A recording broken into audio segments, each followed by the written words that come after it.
नमस्कार, प्रणाम, आदाब, सत श्री अकाल, जय भीम, जोहार। आप देख रहे हैं पॉपुलर न्यूज फ्रंट और मैं हूं धर्मवीर धर्मा। इस वक्त मैं हाजीपुर में हूं और हाजीपुर से एक ऐसे शख्स हमारे साथ बातचीत के लिए है जो किसी परिचय के मोहताज तो नहीं है। फिलहाल इनसे हम जानेंगे कि इस बार ये हाजीपुर संसदीय क्षेत्र है, ये सुरक्षित है और यहाँ से चुनाव लड़ने की तैयारी में है। सबसे पहले सर आपका बहुत बहुत स्वागत है। धन्यवाद। ये बताइए सर, इस बार जो चुनाव आप लड़ रहे हैं, इससे पहले आप राष्ट्रीय जनता दल में थे और अचानक से ऐसा क्या हो गया कि आपको एक नई पार्टी का गठन कर और राजनीति में फिर से एक नई भूचाल ला दिए हैं? सवाल बहुत आपने कहा कि राष्ट्रीय जनता दल के सदस्य और कार्यकर्ता थे। पार्टी बनाने का मेरा कोई मंशा नहीं था, लेकिन हमने सोचा कि बाबा साहब B.R. अम्बेडकर ने कहा था कि सत्ता वह मास्टर चाबी है जिससे हर बंद दरवाजे खोले जाते हैं। बात संविधान के सभी लोग करते हैं, सभी पार्टियां संविधान की बात करते हैं, लेकिन उस पर कोई पार्टी पहल नहीं करते हैं, जिसका वजह है कि आज जातीय जनगणना होने के बावजूद भी जिस समाज से हम आते हैं और अनुसूचित जाति का यहाँ जातीय जनगणना में 20% यहाँ का जातीय जनगणना में हम लोग का अनुसूचित जाति का प्रतिशत है। तो इस प्रकार से बिहार में कम से कम 8 लोकसभा का सीट हम लोग को चाहिए था। 6 लोकसभा में आज 2 सीट तो मेरा पहले खा गए पार्टी के लोग। मुझे समझ में आया कि ऐसे करने से यह अनुसूचित जाति को, आपको अति पिछड़ा को और जितने भी ओबीसी कैटेगरी के हैं उनकी हक की लड़ाई जो लड़ने की जो बात करते हैं वह न करके धन्ना सेठ को, पूंजीपति वाले को, उनको टिकट देकर यहाँ चुनाव लड़ाना और चुनाव में भागीदारी गरीब पौधान पर जो अंबेडकर साहब कहा करते थे कि जो पीछे अंतिम पंक्ति में बैठे हुए हैं उसको हमको ऊपर लाना है, वह कोई पार्टी नहीं। बालेंद्र दास जी, एक सवाल, जैसा कि आप बात कर रहे हैं कि 20% हमारी हिस्सेदारी होनी चाहिए, तो ये तो सिर्फ बिहार में और एक केंद्र का चुनाव है, इसमें आपको 20% भागीदारी कर, क्या केंद्र आपको 20% आरक्षण दे रही है? बिहार में और वही तो कर रहे हैं कि 20% जब यहाँ बिहार में हमारी आबादी है तो यहाँ तो नहीं मिलेगा, तो केंद्र सरकार कहाँ देगी? केंद्र सरकार तो साफ है, आप देख लीजिए, केंद्र सरकार ने माननीय कर्पूरी ठाकुर जी को आप देखे होंगे कि भारत रत्न की उपाधि से सम्मानित किया गया, लेकिन उनके समाज को एक भी टिकट भारतीय जनता पार्टी दिया है, भाजपा दिया है। वह अति पिछड़ा के बात करता है, कर्पूरी ठाकुर को दे दिए आप क्या बोलते हैं भारत रत्न की उपाधि, और एक टिकट नहीं दिए, उनके परिवार को नहीं दिए, या उनके समाज को, कर्पूरी ठाकुर के समाज को भी टिकट नहीं दिए। यहां तक महिला की बात करते हैं, महिला की हिस्सेदारी पूरे भारत में 50% है।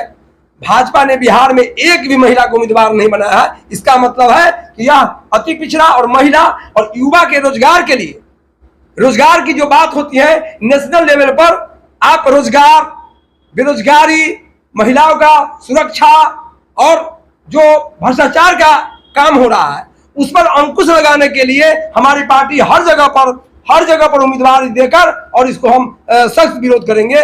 और बिहार की बात रहा तो मैं जानता हूं कि हाजीपुर से मैं प्रेस कॉन्फ्रेंस करके ही बोल दिया हूं कि मैं हाजीपुर के उम्मीदवार हूं और जनशक्ति जनता दल के राष्ट्रीय अध्यक्ष होने के कारण मैं यहां से चुनाव लड़ूंगा और 30 अप्रैल को मैं यहां हाजीपुर में नामांकन करूंगा।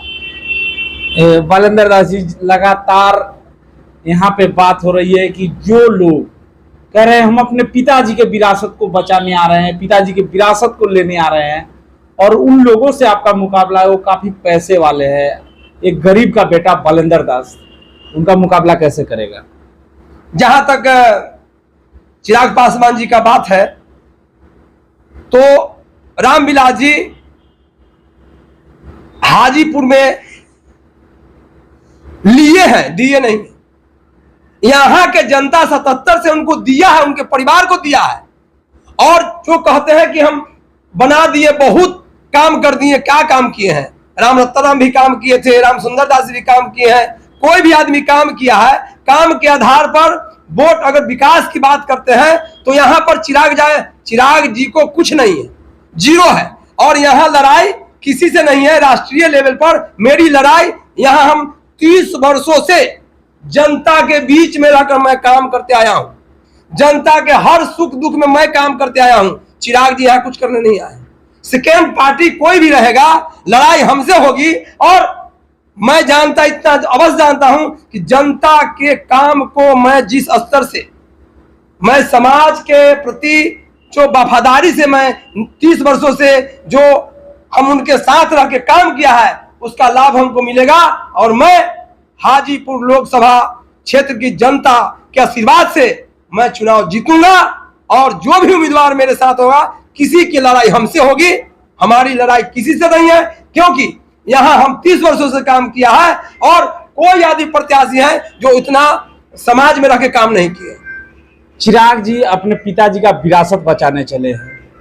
जो चिराग जी अपने पिताजी का न बंगला बचा पाए, न उनका बंगला निशान बचा पाए, वो क्या लगता है हाजीपुर को बचा पाएंगे? देखिए, वह आरएसएस के एजेंट के रूप में काम कर रहे हैं और उनका बंगला बचे न बचे, उनका अपना राजनीति कैसे चमकेगा, वह देखने के लिए आए हैं। वो अपने परिवार को नहीं बचा पाए तो हाजीपुर को क्या बचा पाएंगे? हाजीपुर को कैसे बचा लेंगे? हाजीपुर के जनता को बचाने के लिए अपने परिवार को, एक भी परिवार को, सदस्य को एक टिकट नहीं दे पाए, वह अपने समाज को कुछ नहीं दे पाए। एक विरासत के रूप में बचाने के लिए रामविलास जी थे तो रामचंद्र पासवान जी, पारस जी, चिराग जी या जो भी उनके परिवार में रहते थे, सभी आदमी को मान सम्मान दे के काम करते थे, सभी भाई को अच्छा हिसाब से काम करते थे।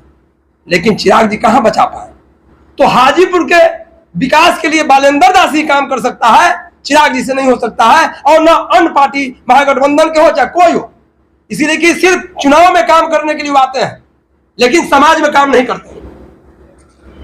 एक सवाल और बालेंद्र जी की, जिस तरीके से बात कर रहे हैं कि हाजीपुर संसदीय क्षेत्र से आज तक एक भी क्षेत्रीय कैंडिडेट सदन में नहीं गया है यहां से, तो क्या लगता है जो हाजीपुर गिरवी पड़ा हुआ है बाहरी लोगों के हाथों में, इस बार बालेंद्र दास हाजीपुर को गिरवी से छुड़ा पाएगा?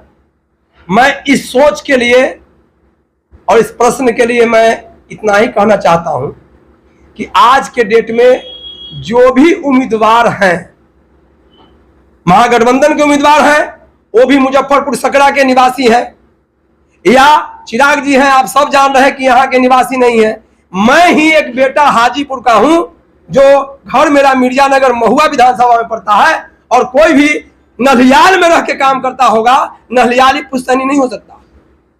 वह कभी भी जाति प्रमाण पत्र बनेगा तो मुजफ्फरपुर के नाम से बचेगा। यहां बना है तो यहां पर कोई भी आदमी, कोई भी उम्मीदवार जो है वह क्षेत्रीय नहीं है, वह सभी आदमी बाहरी है। चिराग जी का भी घर बन चुका है, यहाँ घर बन गए हैं, घर बन गए हैं। इसके कोई, हम भी जाकर दिल्ली में घर बना लेंगे, इसका मतलब हम भी वहां के वासी हो जाएंगे? हम ही जाकर नेपाल में बच जाएंगे, हम वासी नहीं हो जाएंगे? यहाँ सिर्फ चुनाव एजेंडा के लेकर यहाँ घर बना लिए हैं कोई, लेकिन मूल रूप से मूल निवासी हम हैं। हम मूल निवासी हाजीपुर के हैं, हाजीपुर के बेटा मैं हूं। और यहाँ कोई भी जो उम्मीदवार है वह बाहरी है, यहाँ के उम्मीदवार नहीं है। इसीलिए जनता यह बात को समझ रही है और विकास के नाम पर यहां वोट, और हम निवेदन यही करेंगे कि घर के बेटा को और हाजीपुर के बेटा को सभी मतदाताओं से मेरा निवेदन होगा कि एक वोट देकर मुझे जिताने का काम करें, जिससे हाजीपुर के जो विकास बचा हुआ है जो नहीं हो पाया है वह मैं पूरा करने के लिए मैं हाजीपुर में पूरा करूंगा।